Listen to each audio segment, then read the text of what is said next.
name is Perez and I'm an astrophysicist, and this is which inner planet has the highest escape velocity. So first let's talk about what escape velocity is and how do things remain in orbit. So let's say here on Earth we have a really powerful cannon, and this cannon shoots out this cannon going at a certain speed, right? For a while it's orbiting the Earth, right? It's moving around the Earth, and then it succumbs to gravity and goes to the ground, right? So for a while it was actually orbiting the planet, and then gravity just took it down.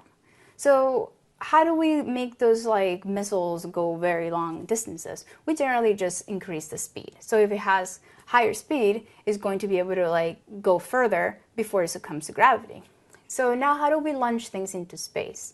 Now, escape velocity is how fast do you have to go to escape that gravitational pull of the object. So how fast do we have to shoot this bullet in order for it to actually leave the gravitational pull of the Earth, so to go into outer space.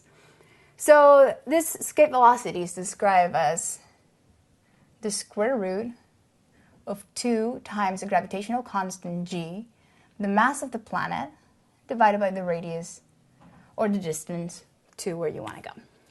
So here on Earth, the escape velocity is about 25,000 miles per hour. And the reason we know this is because we can easily calculate this. So if we look at all the inner planets, the one that is more massive is the Earth. And as you can tell, the escape velocity depends on the mass. So most likely speaking, out of the inner planets, the one that's going to have the highest escape velocity is going to be the one with the highest mass, and that's Earth. And that's true, so we're going to calculate the escape velocity.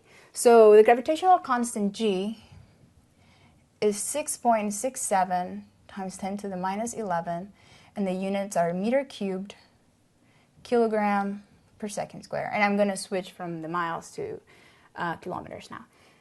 And then I have the mass of the Earth, which is 6 times 10 to the 24th kilograms. And then I have the radius of the Earth, so let's say to escape the surface is 6.4 times 10 to the 6 meters. And this is going to be an approximation, as we're going to do it here on the board. And now if we plug it into our escape velocity, we have 2 times 6.67 times 10 to the minus 11 times 6 times 10 to the 24th divided by 6.4 times 10 to the 6. When we calculate this, this gives us about 1,102 meters a second, which is about 11 kilometers a second, and that's equal to 25,000 miles an hour. So that's about how you calculate the escape velocity of a planet. Now, out of the inner planets, because we have the highest mass, we have the highest escape velocity. My name is Perez, and I'm an astrophysicist, and this is which inner planet has the highest escape velocity.